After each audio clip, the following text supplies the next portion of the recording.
नमस्कार, मेरा नाम डॉक्टर शशिकेश कुमार गोंड है और मैं वसंत कन्या महाविद्यालय संबद्ध काशी हिंदू विश्वविद्यालय के इतिहास विभाग में असिस्टेंट प्रोफेसर के पद पे कार्यरत हूँ।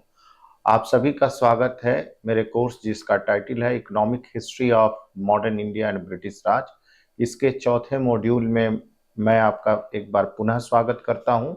इस मॉड्यूल का टाइटल है irrigation, famine and agriculture policy of British rule और इस मॉड्यूल का ये पहला लेक्चर है जिसके अंतर्गत हम ये जानने की कोशिश करेंगे कि भारत में अंग्रेजी राज्य से पहले जो सिंचाई सुविधाओं की स्थिति थी वो किस तरह से थी या सिंचाई कितना महत्वपूर्ण रही थी। इसलिए इस जो लेक्चर का जो टाइटल है वो है the state of irrigation in India before the British period. Bharat में अंग्रेजी शासन से पूर्व जो भारतीय सिंचाई व्यवस्था रही है वो किस तरह से रही है। तो हम जब ब्रिटिश टाइम पीरियड के इरिगेशन की बात करते हैं तो उस इरिगेशन को देखने से पहले हमें ये भी देखने का अति आवश्यक है कि प्राचीन और मध्यकालीन भारतीय इतिहास में सिंचाई के लिए किस तरीके से कार्य किए जाते रहे हैं। मुख्य तौर पे आप सबको पता होगा कि सिंचाई का उपयोग ज़्यादातर फसलों को उगाने, उत्पादन करने और उनसे संबंधित गतिविधियों में लाया जाता है। इसलिए ये एक बहुत महत्वपूर्ण अगर हम देखें तो हिस्सा है कृषि और कृषि संबंधी उत्पादों के लिए। और ये कितना महत्वपूर्ण है क्योंकि ये सुविधाओं को आगे ले जाने में बहुत ही ज़्यादा इसका योगदान रहता है। विशेष तौर से जब हम सिंचाई की बात करते हैं या हम कृषि की बात करते हैं, बिना सिंचाई के, बिना कृषि का जो उत्पादन है वो संभव नहीं हो सकता है। इसीलिए इसमें हम लोग ये देखने की कोशिश करेंगे कि कैसी व्यवस्था रही थी। तो इस संदर्भ में अगर केवल हम बात करें सिंचाई के लिए हमको क्या चाहिए, पानी यानी वाटर। तो सिंचाई के लिए जो जल है वो एक बहुत ही महत्वपूर्ण स्रोत है। तो अगर हम केवल जल को ही देखें तो मनुष्य के जीवन में उसका एक बहुत ही महत्वपूर्ण योगदान है। केवल जीवन की उत्पत्ति के लिए ही नहीं बल्कि अगर हम बात करें तो जीवन से जुड़ी हुई जो अलग अलग गतिविधियां हैं उन गतिविधियों के लिए भी जो जल है वो एक बहुत महत्वपूर्ण तत्व के रूप में कार्य करता है। और इसमें कोई भी या किसी भी तरह का दो राय नहीं है कि इसने मानव जीवन को एक नया मोड़ देने और उसे विकसित करने में महत्वपूर्ण भूमिका निभाता है। अगर हम अपने ब्रह्मांड में देखें, अपने सौर मंडल में देखें, आकाश गंगाओं में देखें तो पृथ्वी बिल्कुल अलग दिखाई देगी। उसके पीछे कारण यह है कि पृथ्वी ही इकलौती ऐसी ग्रह है जहाँ पे पानी है या जहाँ पानी होने की वजह से जीवन है। इसलिए अगर हम देखें तो जो जल या जो वाटर है वो केवल फसलों की सिंचाई को या फसलों को जीवन नहीं देता है। ये संपूर्ण ब्रह्मांड में पृथ्वी पे जितने भी जीवित तत्व हैं उन तत्वों को भी आगे ले जाने या उसको जीवन दान देने में एक महत्वपूर्ण कार्य करता है। यही कारण है कि अगर हम एक तरीके से मानवीय सभ्यता के इतिहास को देखने की कोशिश करें, मुख्य तौर पे जब हम सभ्यताओं के उद्भव और विकास को देखें, यानी कि अगर हम भारत से लेकर विश्व के अलग अलग सभ्यताओं के विकास को देखने की कोशिश करें तो हमें पता चलेगा कि कैसे वो जो सभ्यताएं थीं वो सभ्यताएं अलग अलग नदी घाटियों के किनारे ही विकसित हुई। इवन मानव का इतिहास भी अगर हम देखने की कोशिश करें इतिहास की किताबों में, जब मानव का इस पृथ्वी पे आगमन होता है और उसके बाद उद्विकास होता है तो आरंभिक जो काल रहा मानवीय इतिहास का, जब मानव पाषाण युग में रह रहा है, पत्थर के औजार इस्तेमाल कर रहा है, या जो है अगर हम कहें कि जो अलग अलग तरीके से पत्थरों के बने हुए औजारों के माध्यम से अपना पेट भर रहा है, यानी कि जो हंटर और गैदरर्स या शिकारी और संग्राहक का समय है, उस समय भी मानवों का जो आवास है या जो मानवीय गतिविधियां हैं वो नदी घाटियों के ही आसपास दिखाई पड़ती है। तो इसलिए नदियों में केवल पानी नहीं बहता है, नदियां जो है मानव जीवन को भी आगे ले जाने और उसे बढ़ाने में एक महत्वपूर्ण भूमिका निभाती है। यही कारण है कि जब हम विश्व इतिहास में इस तरह की सभ्यताओं को देखें, चाहे हम मेसोपोटामिया की सभ्यता देखें, मिस्र की सभ्यता देखें या भारत में सिंधु घाटी की सभ्यता देखें, इन सभी सभ्यताओं का जो उद्भव और विकास हुआ वो नदी घाटियों के आसपास हमें दिखाई पड़ता है।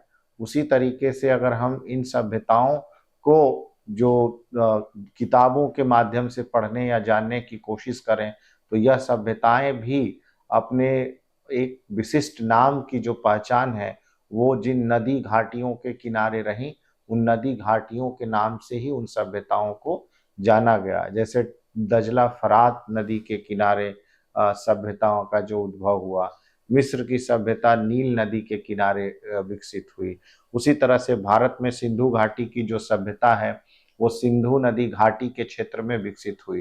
तो अगर हम यह देखें या समझने की कोशिश करें तो हमें ये समझ में आएगा कि मानव की जो गतिविधियों का जो केंद्र रहा या मानव जहाँ से अपने विकास या सभ्यता की शुरुआत करता है उसमें नदियों का बहुत बड़ा योगदान है। और नदियाँ का मतलब जो पानी अपने पास रखती हैं। और इसीलिए मैंने कहा कि जो जल है ये अपने आप में इसलिए भी बहुमूल्य है क्योंकि ये केवल जीवन को ही अपने यहाँ उद्भव नहीं करता बल्कि उस जीवन को आगे बढ़ाने में भी इसका एक महत्वपूर्ण योगदान रहा है। और इसे हम मानवीय सभ्यता के इतिहास और उसके विकास और सभ्यताओं के अलग अलग क्रम में जान और समझ सकते हैं। यही कारण है कि जब हम देखें कि मनुष्य के द्वारा जब अलग अलग तरीके से अपने विकास को आगे ले जाया जा रहा था तो उसमें जो है जो नदियां हैं उन नदियों ने मानवीय सभ्यताओं को एक अस्थाई आधार दिया। मानवीय सभ्यताओं को अस्थाई आधार देने के पीछे का मुख्य कारण ये था कि जब मनुष्य ने खेती करना शुरू किया तो खेती तभी संभव हो सका जब खेती के लिए उपजाऊ भूमि मिली। खेती तभी संभव हो सका जब खेती के लिए मिलने वाली उपजाऊ भूमि पे उगाई जाने वाली फसलों के लिए पानी मिला। और वो पानी कहाँ से आता है? नदी घाटियों से। तो इस नदी घाटियों और खेती की शुरुआत और खेती के पर जो सिंचाई है उस सिंचाई ने मानवों को अस्थाई आधार दिया अपने सभ्यता को विकास करने के लिए। यही कारण था कि हम देखें तो बड़ी बड़ी सभ्यताएं अतीत के गर्त में हमें दिखाई पड़ती हैं जो नदी घाटियों के साथ फली फूली या उनका विकास हुआ। ये नदियाँ केवल जो है अगर हम देखें तो वो मनुष्य को ही सभ्यता के विकास में ही योगदान नहीं देती हैं बल्कि कृषि को विकसित होने और कृषि से संबंधित जितने भी तरह की जो गतिविधियां हैं उसको आगे बढ़ने में एक महत्वपूर्ण उसका रोल होता है। मुख्य तौर पे अगर हम देखें तो आगे चल के जो कृषि संबंधी गतिविधियां हैं उन गतिविधियों ने मानवीय जीवन का वाणिज्यीकरण कर दिया और उसके बाद जो है ये नदियों के माध्यम से मनुष्य अस्थायी निवास बनाने में सफल रहा।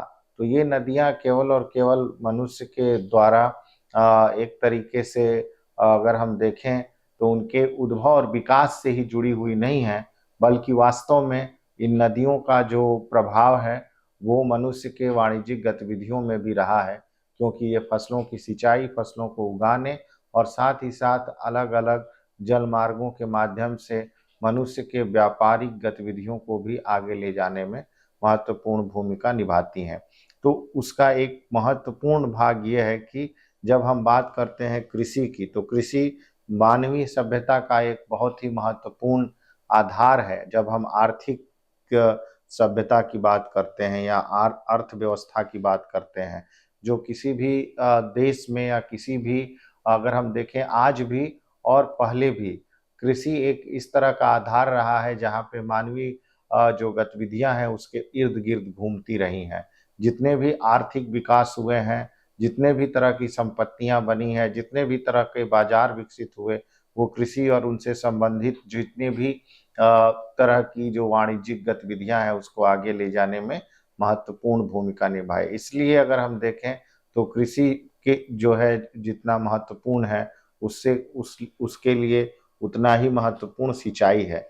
तो सिंचाई भी मानव जीवन में कृषि के साथ साथ ही विकसित हुई और ये इसके पीछे का मुख्य जो कारण है जैसा कि मैंने बताया कि वो ऐसा इसलिए हुआ क्योंकि नदी घाटियों के पास मानवीय सभ्यताओं का विकास हो रहा है। तो नदियों ने, जैसा कि मैंने कहा, वो कृषि के लिए केवल उन्होंने सिंचाई के लिए पानी ही नहीं दिया फसलों के विकास के लिए, बल्कि दूसरी तरफ अगर हम देखें तो वो जो कृषि के उत्पाद थे उन उत्पादों को अलग अलग जगहों पे ले जाने और ले आने के लिए भी उन्होंने जलमार्गों का एक रास्ता दिखाया। तो हम इसको अलग अलग कालखंडों के माध्यम से समझने की कोशिश करते हैं कि किस तरीके से जो सिंचाई सुविधा रही है कृषि से जुड़ी हुई, वो अलग अलग समय में अलग अलग किस्म की रही है। तो अगर हम देखें, भारत एक संसाधन संपन्न देश था। अगर हम कृषि के दृष्टिकोण से देखें या भारतीय भौगोलिक दृष्टिकोण से देखें तो भारत का जो भूगोल है वो एक समृद्धशाली भूगोल है, जहाँ पहाड़ है, नदियां हैं, उपजाऊ मैदान है, बड़े बड़े जो है जंगल हैं और प्राकृतिक संसाधनों का भंडार है। ये प्राचीन समय से ही यहाँ दिखाई देता रहा है। यही कारण है कि जो भारत में बड़े बड़े मैदान नदी घाटियों के हुए, वहाँ उन नदी घाटियों के आसपास खेती का भी विकास हुआ। और खेती आने की वजह से, जैसा कि मैंने पूर्व में कहा, एक तरीके से मानवीय आर्थिक गतिविधियों की शुरुआत हुई। तो वो खेती जो है, ज़्यादातर जो भारतीय खेती है वो मानसून के ऊपर निर्भर रहती है। इसलिए जो भारतीय खेती का एक प्राथमिक निर्भरता है वो हमें दिखाई देता है मानसून के ऊपर। और अगर मानसून किसी समय खेती का साथ नहीं दे रहा है, फसल उत्पादन में साथ नहीं दे रहा है, तो ऐसी परिस्थिति में मानवों द्वारा कृत्रिम प्रबंध किए जाने की व्यवस्था शुरू हुई। क्योंकि आप नदियों के पानी का उपयोग तभी कर पाएंगे जब आप उस पानी या जल को अपने खेतों तक ले आ पाएं। तो खेतों तक लाने की इसी प्रक्रिया को ही हम सिंचाई प्रक्रिया कहते हैं, जिसमें खेतों में जो पानी का बहाव है, उस बहाव या उसके इकट्ठा होने से फसल जो है वो उगती है, पकती है और फिर वो मनुष्य के पेट तक पहुंचती है। तो इसका मतलब ये है कि अगर हम देखें तो उसके लिए अलग अलग किस्म की जो सुविधाएं हैं वो प्राचीन समय से ही भारत में दिखाई पड़ती रही है। चूंकि कृषि भारतीय अर्थव्यवस्था का एक प्रमुख आधार स्तंभ रहा है और केवल भारतीय ही नहीं, विश्व में कहीं भी सभ्यता का विकास हुआ वहां पे कृषि जरूर रही। तो खेती मानवीय अर्थव्यवस्था का एक अभिन्न अंग है। उसी तरीके से कृषि का एक अभिन्न अंग सिंचाई है। तो सिंचाई के लिए प्राचीन भारत से ही अगर हम देखें तो इसके तमाम जो आधार हैं वो हमें मिलते रहे हैं। अगर उदाहरण के तौर पे देखें तो इसकी जो शुरुआत है वो बहुत आरंभ काल में जब भारतीय सभ्यता की शुरुआत हमें दिखाई पड़ती है, सिंधु घाटी की सभ्यता, वहीं से इसके प्रमाण मिलते रहे हैं। कृषि के लिए अलग अलग तरह के जो तरीके हैं सिंचाई व्यवस्था में के लिए वो अपनाए जाते रहे हैं। उसके लिए अलग अलग तरह से जो सैद्धांतिक तरीके हैं उन तरीकों का इस्तेमाल करते हुए भारत में खेती करने के लिए, सिंचाई के लिए जो पानी है वो इस्तेमाल किया जाता रहा है खेतों में। उसके लिए नहरें हमें दिखाई पड़ती हैं। साथ ही जो बारिश का पानी है वो बारिश के पानी का इकट्ठा करना और इसके अलावा कुओं का प्रयोग। जो कुआं है वो भारत में या विश्व में भी कहीं भी मानव के लिए एक ऐसा उपयोगी साधन था। अगर हम देखें, प्राचीन साधन रहा है जिसमें मानव जो है कृत्रिम तरीके से पानी निकालता है अपने उपयोग के लिए। और उसका उपयोग केवल वो ऐसा नहीं कि अपने लिए पीने के लिए करता है, बल्कि उसका उपयोग बड़े पैमाने पे खेती में उगाई जाने वाली फसलों को सींचने के लिए भी किया जाता रहा है।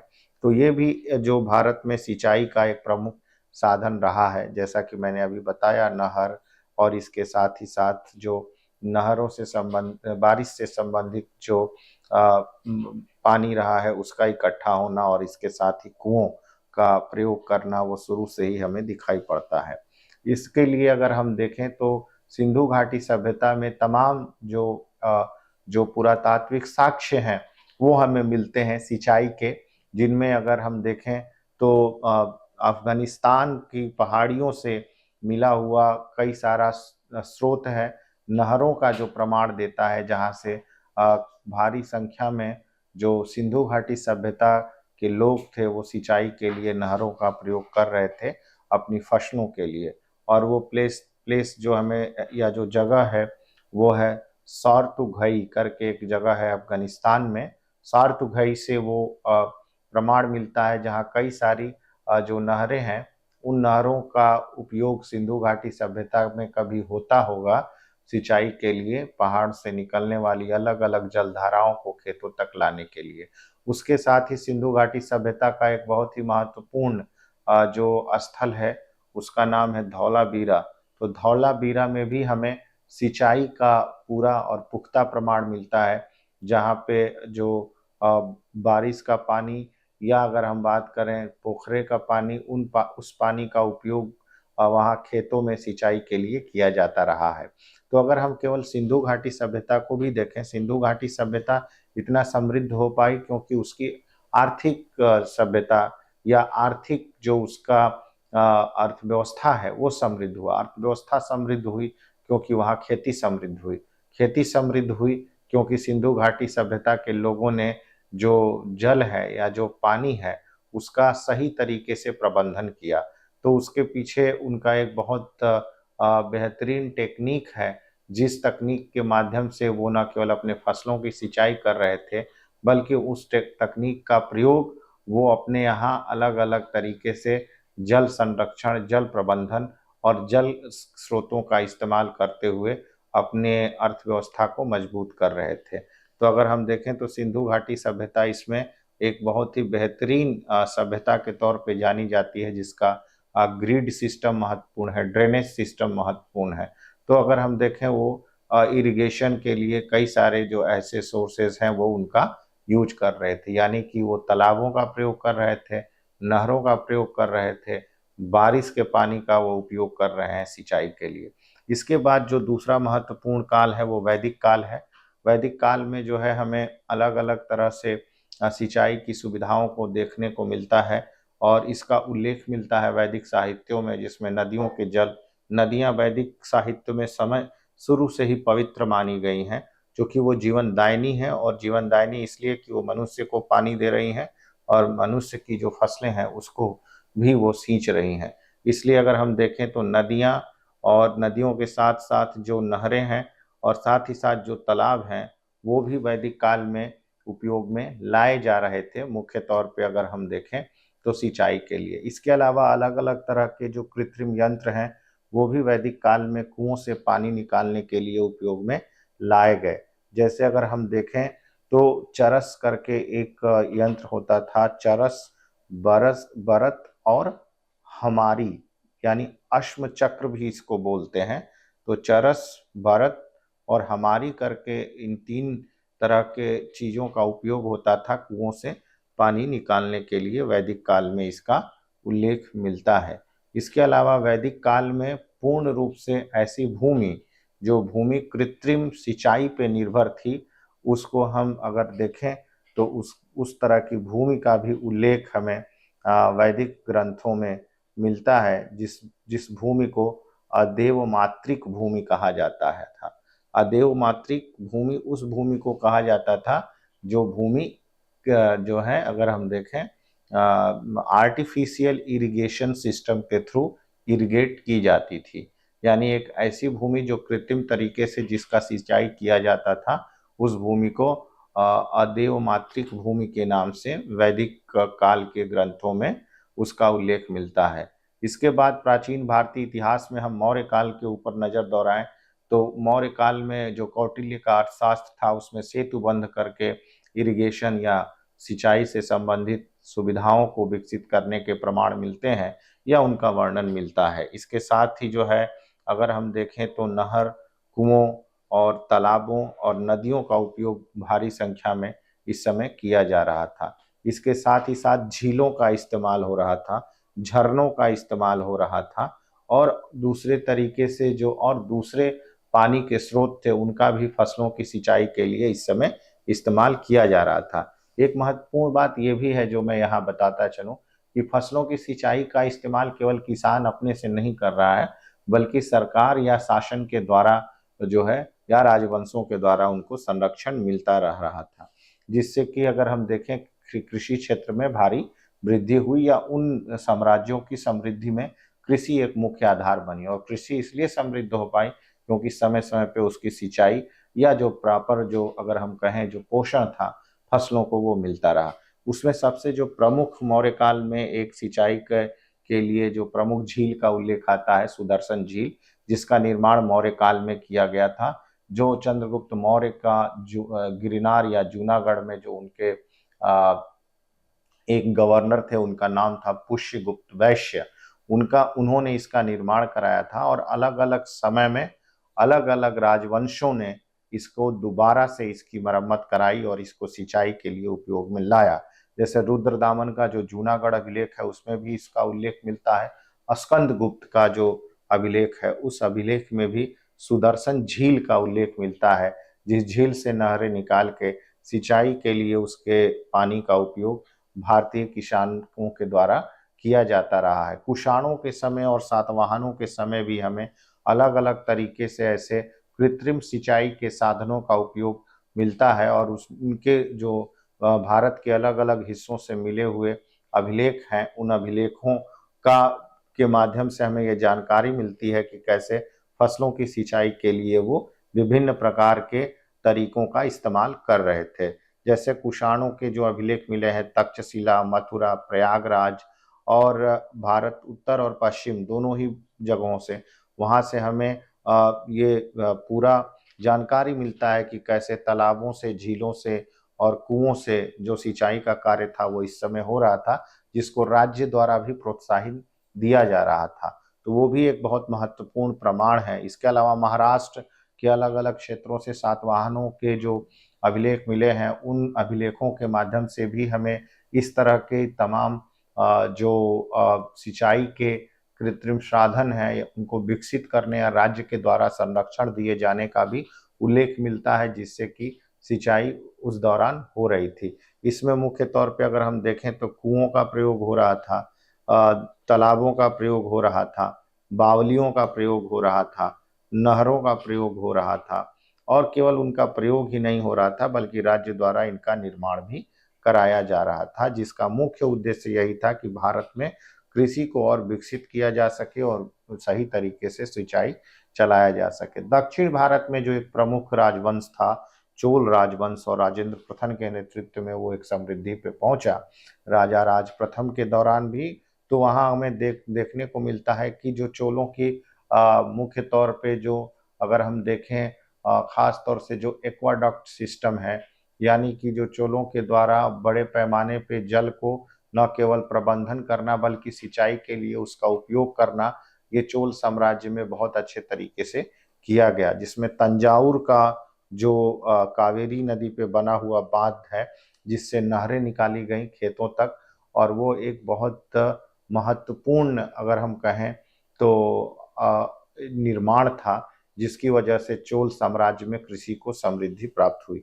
तो चोल शासकों ने भी अपने यहाँ अगर हम देखें तो बड़े पैमाने पे इस तरह के जो कार्य थे, न केवल वो बांध बना रहे थे बल्कि पानी का प्रबंधन कर रहे थे, नियंत्रण कर रहे थे, और उनसे नहरें निकाल के उनको पहुंचाया जा रहा था खेतों तक, जिससे फसलों की सिंचाई की जा सके। इसके साथ ही अगर हम देखें तो ऐसे तालाबों का भी वो निर्माण करा रहे थे, कुओं का भी निर्माण करा रहे थे, जिनसे कि खेती की जा रही थी।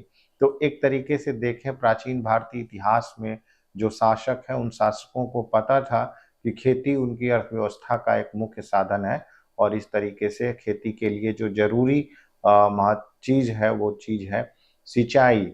और सिंचाई के लिए जरूरी चीज है अलग अलग तरह से उसके जो साधन है उन साधनों का विकास करना, चाहे वो भूगर्भ जल हो, चाहे नदियों का जल हो, चाहे बारिश का जल हो यानी आकाशीय जल, उस जल का भी उपयोग उनका संग्रह करना और उनको अपने प्रयोग में लाना भी एक बहुत महत्वपूर्ण भाग है। विशेष तौर पे अगर हम देखें इस तरह के जलों का प्रबंधन बाद के वर्षों में मध्यकाल और पूर्व मध्यकाल में हमें पश्चिम भारत में राजस्थान के अलग अलग हिस्सों में दिखाई पड़ता है।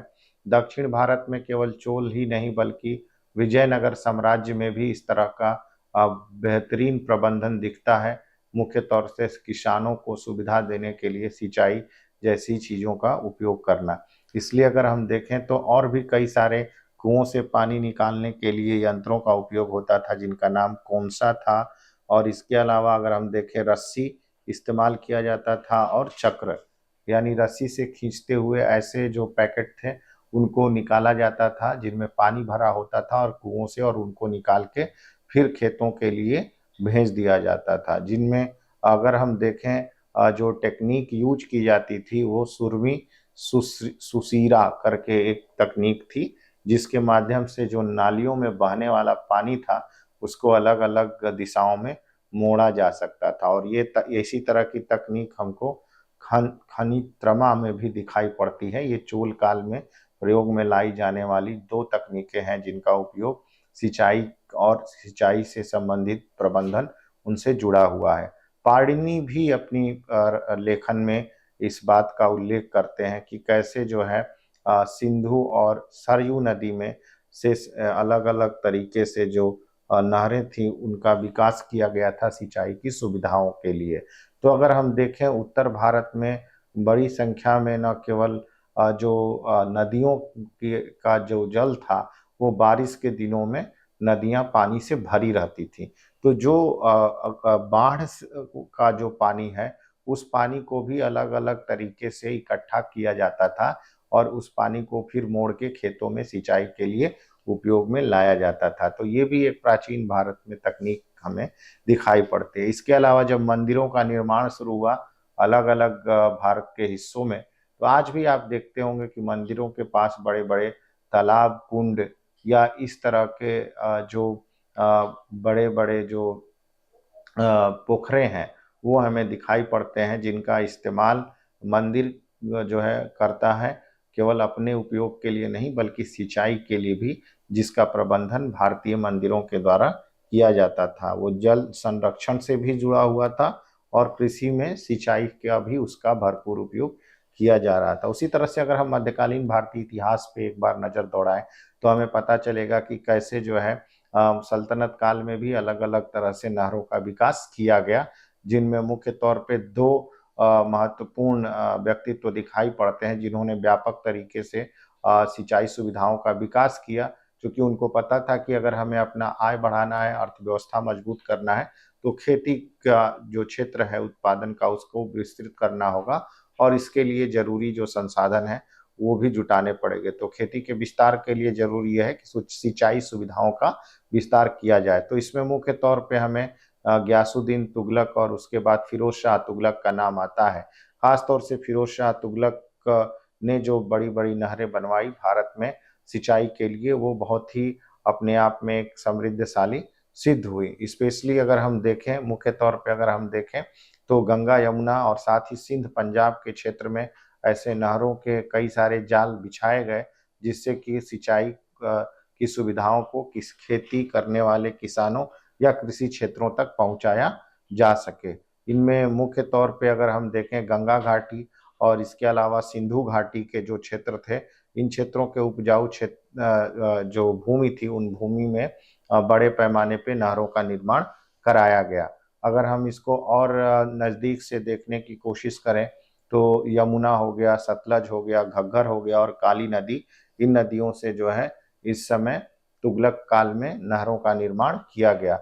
मुख्य तौर पे अगर हम देखें तो फिरोज शाह तुगलक के द्वारा जो एक अलग से सार्वजनिक कार्य विभाग स्थापित किया गया था, उसके अंतर्गत सिंचाई से संबंधित भी काम जोरों शोरों से चलाया गया था। सिंचाई की सुविधा विकसित करने के बाद, नहरों का निर्माण करने के बाद एक नए किस्म का सिंचाई कर जो फिरोज शाह तुगलक के समय ही लगाया गया था, उसको बोलते थे हासिल सर्व।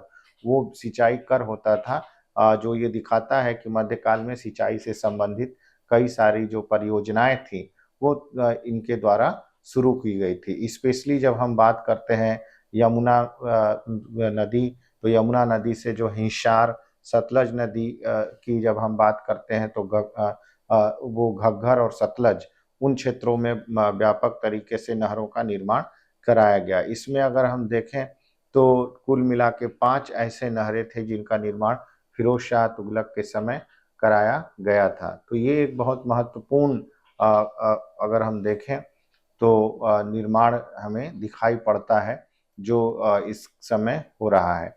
इसके साथ ही मुगल काल में भी इस तरह के हमें तमाम जो साक्ष्य हैं वो मिलते हैं, जिसमें सिंचाई सुविधाओं और भारत में कृषि से संबंधित जो विकास है उसको करने की कोशिश की गई।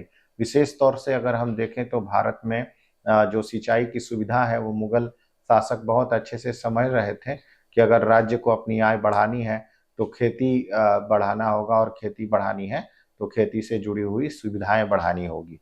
तो इसमें जो है इन सुविधाओं में सबसे बड़ी सुविधा वो सिंचाई की सुविधा हमें दिखाई पड़ती है। अकबर के काल में ही इस तरह के तमाम प्रयास शुरू हुए, क्योंकि अकबर के जो एक मंत्री थे टोडरमल, उन्होंने कई सारे कृषि संबंधी सुधार लागू किए थे। उनमें से एक सुधारों का हिस्सा था कि कृषि से संबंधित जो सिंचाई सुविधाएं हैं उनका विकास किया जाए। तो तुगलक के समय भी हमें ये चीजें दिखाई पड़ता है। विशेष तौर से अगर हम देखें तो अकबर के समय जो तुगलक काल की जो नहरें थी उन नहरों को दोबारा मरम्मत कराया गया, उनकी रिपेयरिंग कराई गई और फिर से उनको सिंचाई योग्य विकसित करने में महत्वपूर्ण तरीके से तैयार किया गया। दूसरा जो सबसे महत्वपूर्ण व्यक्तित्व है मुगल काल में वो शाहजहां है। शाहजहां के समय ऐसे तमाम नहरों का निर्माण किया गया जो नहरें भारत में सिंचाई सुविधाओं का विकास कर रही थी। विशेष तौर से अगर हम देखें तो एक नहर का उल्लेख अगर हम यहाँ करना चाहें तो नहरे फैज करके एक नहर थी जो कुल मिला के 150 मील लंबी नहर थी, जिसका निर्माण गंगा, माफ कीजिएगा, यमुना और गंगा के जो क्षेत्र में किया गया था दोआब में, और स्पेशली जो है यमुना नदी से निकलने वाली ये नहर थी और जाके यमुना में ही मिल जाती थी। उसी तरीके से एक 100 मील लंबी एक और नहर का निर्माण कराया गया जो रावी नदी से निकलती थी और उसमें मिल जाती थी पंजाब और सिंध के क्षेत्र के लिए। इसके साथ ही और कई सारी ऐसी नहरें थीं जिनका निर्माण शाहजहां के समय ही होता है। तो इस तरह से अगर हम देखें तो मुगल काल में नहरों से ही केवल सिंचाई सुविधाओं का विकास नहीं किया गया, बल्कि कृत्रिम और दूसरे तरह की सुविधाएं भी निकाली गई। मुख्य तौर पे अलग अलग तरह से कृत्रिम तकनीकें थी जिनका विकास करके किसान अपने यहाँ सिंचाई की सुविधाओं को प्राप्त करते थे। मुख्य तौर से एक जो महत्वपूर्ण जो तकनीक थी उसको रहट बोलते थे।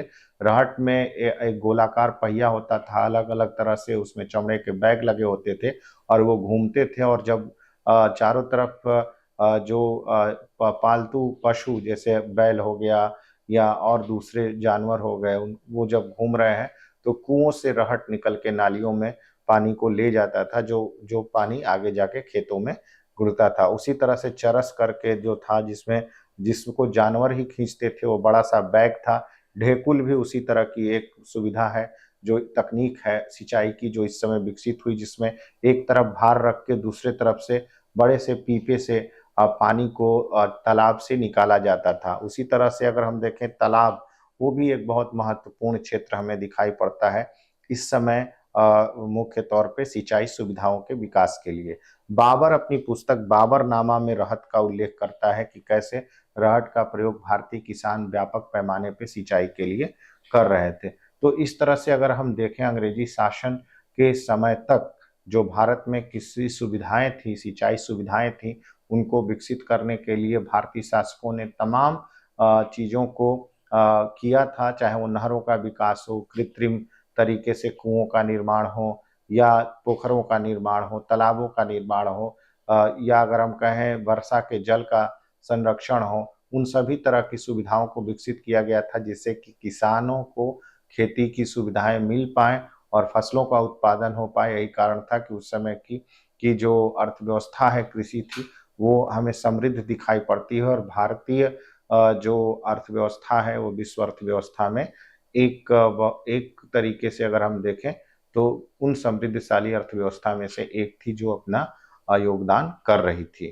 तो ये जो है ब्रिटिश काल से पूर्व भारत की जो सिंचाई व्यवस्थाएं हैं इसके बारे में आज हम लोगों ने बात की। प्राचीन और मध्यकालीन भारतीय इतिहास को हम लोगों ने देखा, और हम जब अगले व्याख्यान में मिलेंगे तो उसमें ब्रिटिश भारत में जो सिंचाई सुविधाएं विकसित की गई या जो भी चीजें की गई उसके बारे में हम देखेंगे, जो सिंचाई कृषि का एक महत्वपूर्ण क्षेत्र का हिस्सा है। बहुत बहुत धन्यवाद। Thank you.